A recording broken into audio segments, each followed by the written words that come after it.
What's up, guys? Welcome back to another video. It's Alginaya here, and today we're reacting to, well, it's going to be a part 2 of social constructs, or what is a woman really. So we're going to be reacting to this video, but this is part 2. So we're starting here at about 9:17, 9 to 18, 9 minutes, 18 seconds into the video here, around where we left off. So we're going to actually continue reacting to this. Okay, that's or reacting, not really reacting, responding. We continue responding.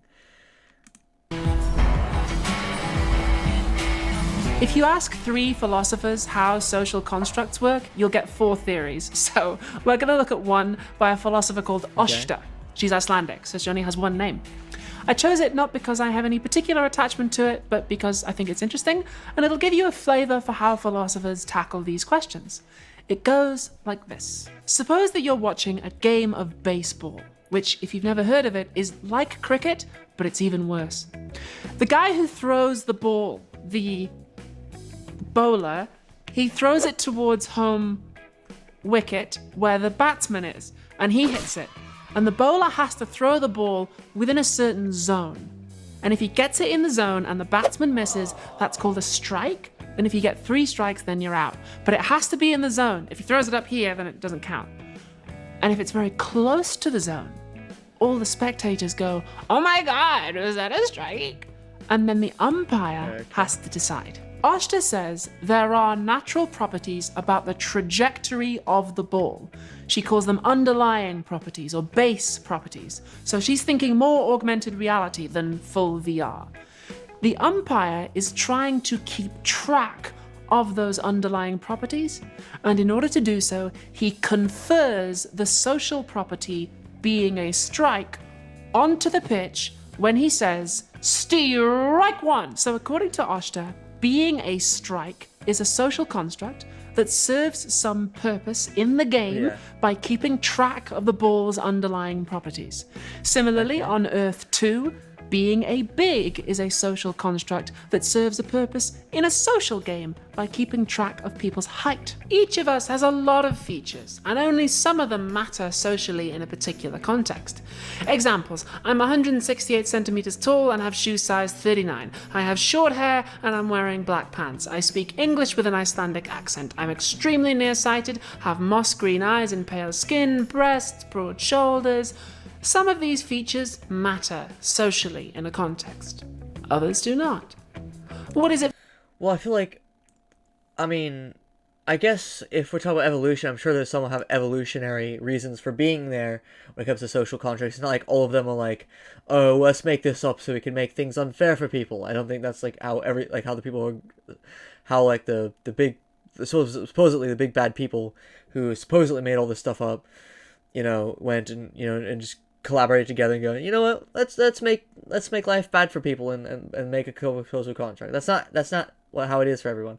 Now, sure, maybe for race that could be maybe part of it, but like for a woman, really, not everything. There are some, I'm sure, social aspects or aspects of being a woman that aren't clearly social. And being a woman, first of all, having certain parts is an objective thing, right?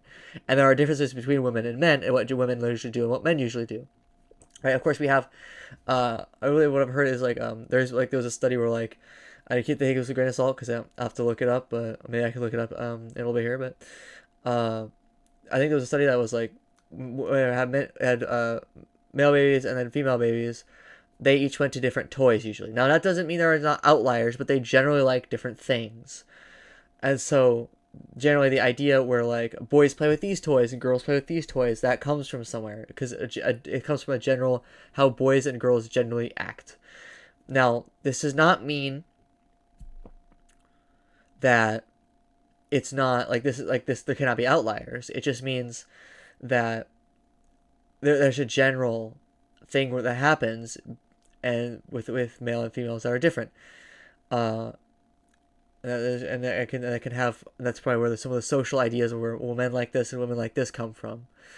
But there are some other ones that are probably not as biological, or at least as probably valid as that one, if you could really consider that valid, I guess. For a feature of you or me to matter socially in a context, the answer I give is a feature is socially significant in a context in which people taken to have the feature get conferred onto them a social status. That I don't know if this is Marxism. Okay, I can't tell you because I don't know too much about Marxism, but I know Marxism has to do with like classes and stuff, classism and stuff and statuses. But just because someone mentions status doesn't make it Marxism. Just keep that in mind. Don't call anything that just has simply stuff like this. Don't call it just Marxism. But like anyway, like it's like it has to do with social status. Like, well, I mean, just because someone notices something on you and says that women usually like to go for this, so that this is what the expectation for women's gonna be. Just because that happens doesn't mean, okay, well now we're gonna think of women less. Not saying that women haven't been oppressed before. I'm just saying that, okay, well, this does not necessarily mean that women are like treated less than just because they have an idea. People have the idea that women like certain things because most women usually gravitate towards certain things. I mean, that's just kind of, that's how you think logic would go. Like, okay, you could think that women just do certain things because they seem to go to certain things, right? But that doesn't make it like, okay, all of a sudden oppressive. Like, okay, that doesn't make it so like, okay, I'm putting on a social status to you that where you're less or more than a man based on what properties you have, or based on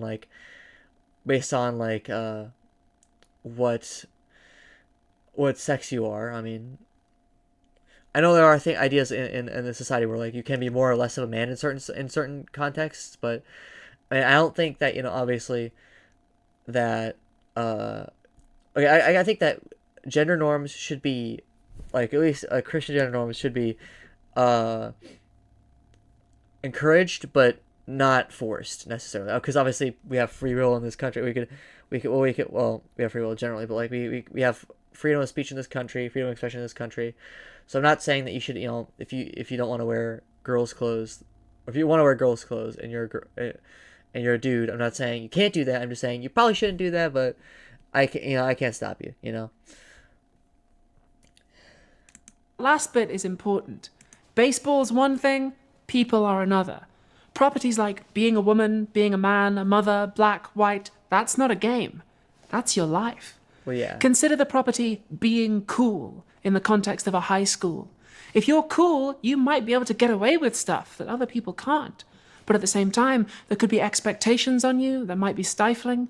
It's a lot of pressure being cool, I imagine. It's pretty clear how you get a strike in baseball. You imagine you have 166 million subscribers. You don't have to imagine. You have a bunch of fans, okay? I'm sure you have a bunch of fans, PhilosoPhyTube. I'm sure you have a bunch of fans. Way more than me.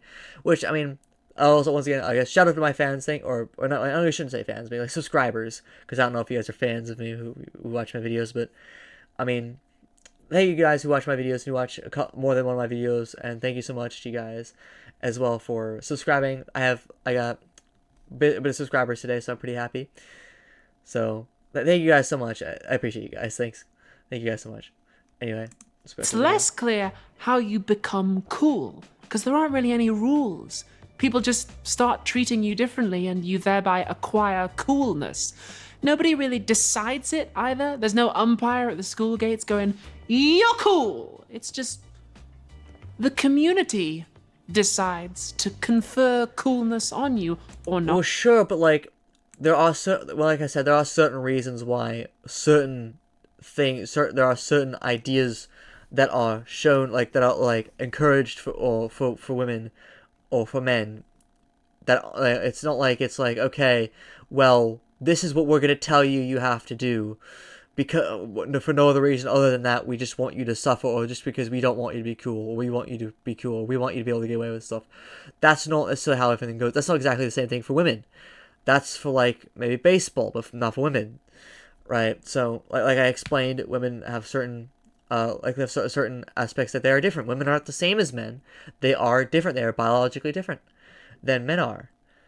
I mean, should they be treated the same? Well, I think they should be treated with the same dignity, with the same respect, and with the same love. No partiality shown, I think. Biblical love. I think they should both be treated the same in certain senses, but in other senses I don't necessarily think they should be treated the same. Like, for example, if you're at a doctor, right? Women usually take different amounts of medicine than men. I if I'm correct on that, I think so. I'm not a nurse. I'm saying or a doctor. So I mean, I'm not like a medical professional. That's kind of why I'm making this disclaimer. But women take different amounts of medicine than men, and so we treat them differently by treating them with less medicine or more medicine depending on their gender. Or that's not necessarily enforcing a social contract on you because we just want you to be treated less than or more than. It's literally to help the person. And I'm not saying all gender stereotypes are to help people, but I'm saying there are biological differences in men and women. I'm just saying that. Not, maybe even unconsciously. In baseball, the umpire was trying to keep track of the underlying properties of the ball's trajectory. On Earth 2, they were trying to keep track of the underlying property of height. But what is the underlying property of being cool? Well, there probably isn't just one, right? It's probably like a vague bunch of things, like... It's trends, it's a bunch of trends, I guess, and what people like, or what people just end up doing, a lot of people doing, and then people are like, oh, that's cool because everyone's doing it, and then they do it too. Maybe that's what it is. Wearing the right clothes and having the right attitude, liking the right music. It's not really a set list, and you don't have to have all of them. Philosophers actually have a word for this vague bunch. It's called a homeostatic property cluster. It comes from biology. Think about a word like mammals. Mammals have a whole bunch of properties. We have warm blood, we produce milk, we give birth to live offspring, and if an animal has enough of those properties, we say, okay, that's a mammal. But it's not a hard and fast list. The duck-billed platypus lays eggs, but it's definitely a mammal. Who decided that? I think there's certain aspects to a platypus. Hold on, let's look it up. Hold on. Why are platypus mammals? There's a plus key defining characteristics of mammals. They have hair, fur, warm-blooded, and most importantly, produce milk to feed their young from mammary glands. So yeah, they lay eggs, but technically they have other features too of mammals. So it's not like, like Philosophy Tube said, it doesn't have to have all of them at least. So technically it would make sense to call platypus a mammal, even though it lays eggs. Now, sometimes there are definitions that are solid for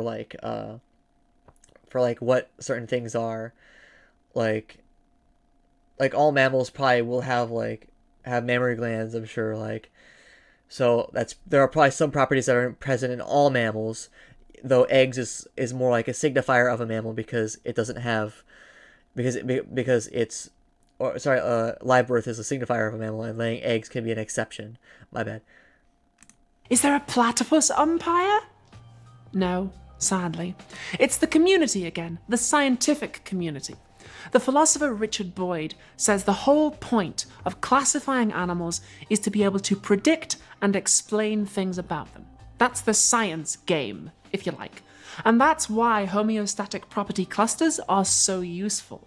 Properties in the cluster tend to occur together in nature, either because having one causes you to have the rest, or because there's some underlying mechanism that causes them to occur side by side. So, if you know that an animal has warm blood and it gives birth to live offspring, you can predict X, Y, and Z about it because the properties tend to occur together. When European scientists first encountered the platypus, they were confused.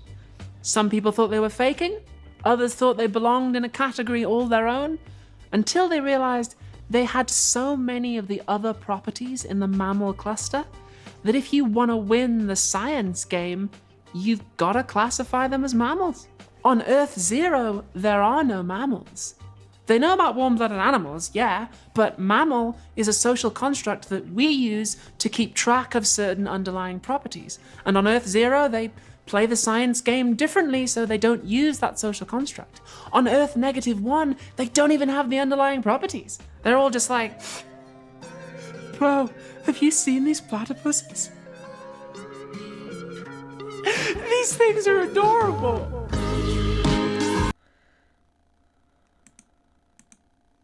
I was talking about how the high school community confers the property of coolness on you.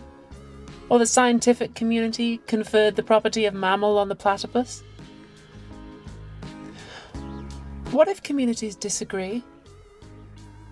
What if someone was like, actually, the only important thing for deciding whether an animal is a mammal is whether or not it lays eggs? What if the anime club think that you're really cool, but the Quidditch team don't? Are you cool? Well, I mean, people can disagree, of course. I mean, people disagree with what a woman is, for example. That does not make the entire idea of the existence of a woman incorrect, because there are, like for example, certain genitals are, I'm just trying to formulate how to say this. Certain genitals are signifiers of a woman, right? And there can be, I guess, variations. And similar with chromosomes, but like people disagree on what makes you a woman exactly.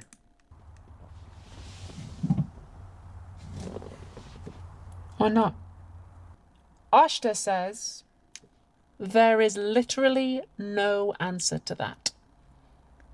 There are underlying properties about you, but the social property of coolness and what exactly is in the cluster we're attempting to track depends on the game we're trying to play, which might not matter so much for being cool, but there could be some other social properties where it might really affect your life if somebody refused to confer them on you.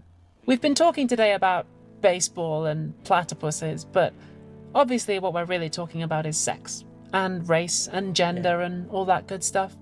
When I wrote the script, I deliberately went a bit more abstract with it because sometimes when we talk about social constructs, people get really angry. Like, remember earlier on, I talked about social constructs being full VR rather than augmented reality? That was a reference to a philosopher called Judith Butler. They wrote a famous book in the 90s called Gender Trouble. Okay, I watched some of King Critical's video on him reading Judith Butler's video. Reading Judith Butler's video. Sorry. I meant reading Judith Butler's book. My bad. And I heard from him that what he said, I'm trusting what he says here, is that she kind of just, and I guess he kind of gave some examples too, technically. He said that she basically just put some other people's ideas in her book. She basically just quoted other people and stuff, and then just didn't necessarily put her own ideas in there. So, at least for some of it. So, I mean, it's not like Judith Butler is going to agree with what Philosophy was going to say Judith Butler agrees with. In which they argue that sex is a social construct, as opposed to a biological natural property. Well, it was a chair a social construct? Because we put on a chair like certain ideas of what a chair is. Like, is a chair, can a table be a chair? It has four legs, so that makes me it's a chair. But chairs also you're supposed to sit on, and chairs have like a backrest as well. So, and tables don't really have that. So technically, a chair could be like, is this thing? Women also, like, a woman exists. I'm pretty sure it's saying that a woman is a social construct. These biological things are social constructs. I feel like it's just not. I don't know if that's what Philosophy Tube is saying, but that's what Philosophy Tube is saying. And I don't think that's. I mean, of course, there's also Philosophy Tube is quoting Judith Butler, but well, I think anyway, or bringing up Judith Butler anyway. Basically, I mean, a woman isn't a social construct. I mean, and if it is a social construct, then why does that mean that anyone can identify as one? Why does that mean all of a sudden, oh, I can say I'm a woman even if I was born male? Because technically, since it's a social construct, I guess you can just now claim free existence as that other biologically different thing, just because it's a social construct. Like, that doesn't make any sense to me. Someone please explain that in the comments. I would love to hear explanation in the comments. Please let me know if that's what you believe, or that if you heard an explanation for that. Please let me know in the comments below. I would love to read it, and I should respond to you as well, to your comment as well. It's a pretty fascinating book. It spawned a lot of interesting philosophy. Maybe we could talk about it in detail another time. But people get so angry about it. Even today, people protest Judith Butler, which is wild. I mean, nobody ever protested Socrates. Everybody loved him. Unfortunately, some of the people who get angry about social constructs aren't really making a philosophical argument so much as they are trying to rationalize a dislike of trans people. Yes, it all boils down to transphobia, obviously. I mean, the whole reason why anyone would ever oppose Margaret Sanger's view, or at least Margaret Sanger's quotation, or whatever she says in her book, some of it having probably to do, like, I think, King Critical had quoted some of it and basically said that she basically quoted someone else talking about that lesbians technically aren't real women. I mean, the only reason why someone can actually get mad at that is not because it's not because it's not technically true, or not because it's not biologically true, like biologically sound, but because these people hate trans people. I mean, it's obviously what it is. I'm being sarcastic here if you guys can't tell. Especially in my country, the debate about who does and does not have the property, being a woman or being a man, isn't really about metaphysics. It's just a kind of proxy way of deciding whether people like me get healthcare and human rights, which... Human rights. Well, what is a human right? What are you? What human? I mean, you're a philosopher, philosophy tube. Your name is literally philosophy tube. What do you mean by right? Do you mean the right for other people to have, the right, your right for to infringe on other people's rights, to make them call you whatever you want them to call you? Your right to infringe on other people's free speech, is that what you mean by right, or do you mean like this is healthcare? So maybe philosophy tube is it's talking about gender affirming care, quote unquote, or aka like transitioning, right? But I mean, is this for minors? Is this for adults? I mean, what are we talking about here? Because I feel like just what philosophy tube is saying here is kind of being used as like a call to action for people, or at least some kind of like emotional manipulation where philosophy tube is trying to get people to go get riled up and go, these people are trying to take away your rights, you've got to do something about it, or these people are trying to take away your rights, these people hate you, right? I mean, that's so when you call people transphobic and then you say these kinds of things, that's what people will start to think. So I mean, it's a tactic that, I mean, I would say would cause that, right? I mean, it would make sense if you bring it to like the logical conclusion. Like, it would make sense that it would radicalize someone, because it makes them kind of get their emotions riled up, and kind of makes them so they don't think as much. So they just go, well, they're trying to take away their rights. That's evil, man. How dare they try to take away your rights as a trans person, whatever that means, right? Obviously, because they're just trying to take your rights. So that's right, away your rights. So that's what matters, right? So let's fight for their rights, right? I mean, that's what this kind of I would think would do to people. Of course, I'm not giving examples here because, I mean, I'm not like an expert on this topic, but I mean, that's just my speculation. It's a shame. I mean, I think this philosophy is kind of interesting on its own. I wish we could talk about it without that. I said up top that social constructs are built into our environment, and the way we think about our environment facilitates different kinds of engagement with it. For instance, say you take your car in to have the airbags replaced after they've gone off, and the mechanic says, "Why did the airbags go off?" And you say, well, an onboard sensor measured a deceleration of greater than average braking speed, and that sent an electrical current along a circuit to a heating element, triggering a chemical reaction, releasing nitrogen You could just say you crashed. gas. The mechanic might say, okay, but why did the airbags go off? And you say, I had 19 pints and crashed into a wall. If you give that first explanation about sensors and nitrogen, well, then I guess we just have to fit another airbag. But if you give the second explanation about drunk driving, well, now we need to talk about your insurance. Depending on how you explain the problem, different solutions present themselves. When we talk about social constructs, the interesting philosophy there. Implication is that the constructs aren't fixed. We could change the stuff that we projected onto the world if we wanted to. At the very least, we could ask, why are we projecting this stuff? Whose interests does it serve? There's an inherent possibility of changing society here, which is therefore inherently political, and that can be pretty scary. For instance, consider that the gay rights movement in my country leant hard on the idea of born this way. The idea that homosexuality is innate and therefore can't be right or wrong. We can imagine that on Earth... Well, some animals have I'm going to make this argument. Once again, I'm not saying that homosexuality is the same level of quote-unquote badness, I guess you could say. I'm just saying, I'm using it as a comparison to compare, just to prove a point here. This is philosophy, I think. Some animals have naturally will kill their husbands, or eat their children in certain circumstances, or so. And that doesn't make it necessarily right. I mean, some animals, of course, will like will be cannibal. Some animals will like naturally maul other animals, like a bear will like get a fish, or like a lion will tear apart a gazelle, right? I mean, like it's just cause like it's natural, quote unquote, in that way. And check out my video on is homosexuality natural if you guys want more in depth on the different definitions of like what it would mean for homosexuality to be natural. And I don't know if I explained which one. Of course, I think I explained which one I think is right, but like just because like something is quote unquote occurs in nature doesn't mean it's necessarily good. Just because some animals will kill their children does not mean that it's good for humans to do. So I don't think it's a good argument. 3, they made a different argument, more like whether it's innate or not, it's not the government's business, like a personal freedom line. I'm not saying either approach is better, I'm just saying we can imagine a world in which the meaning of gay is socially constructed differently. But if you say to a gay person, hey, you know homosexuality? That's... So you mean just change the definition of gay, or just change people's views on gay, like make people think it's a good thing or something? I don't know what Philosophy Tube is saying exactly, or what Philosophy Tube is implying here. It's just a social construct. We might be like, whoa, what are you saying? Because the concept of gay rights is built on top of it. So it's worth remembering that we aren't really talking about baseball and platypuses. We're talking about people. And therefore, questions of justice arise in how we should apply this metaphysics.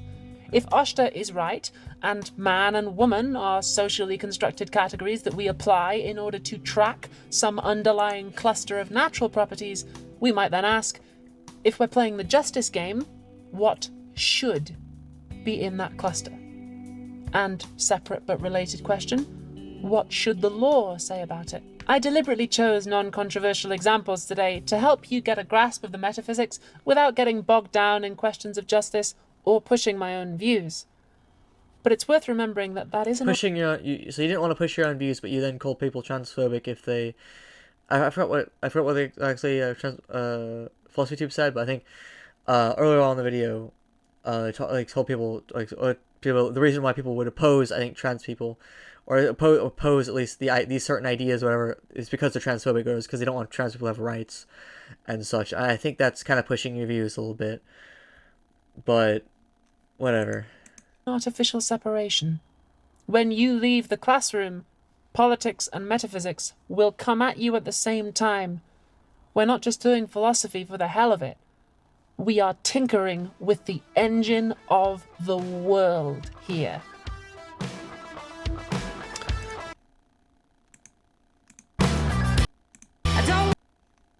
Okay, that's probably copyrighted music.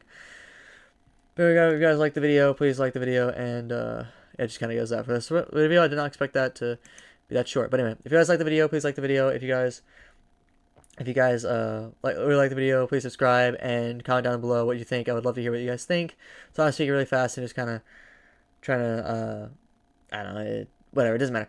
Anyway, sorry I get sidetracked so often. I have ADHD, so I just kind of get distracted easily, and I forget entirely what I'm talking about. So part of the reason why I kind of go is possibly because it could be because I just forgot about what I was just talking about. So because my memory kind of sucks, especially when I get distracted, I can just forget about what I was just talking about and I have to try to remember again, which is kind of why I do a lot of ums and ahs and stuff. I would probably benefit from, not definitely would benefit from scripted videos, but that probably wouldn't be as fun though. So why not have some fun and do unscripted videos then? I mean, I'll probably make some scripted videos sometime, but anyway. Thank you guys for watching. Good night, out. Bye!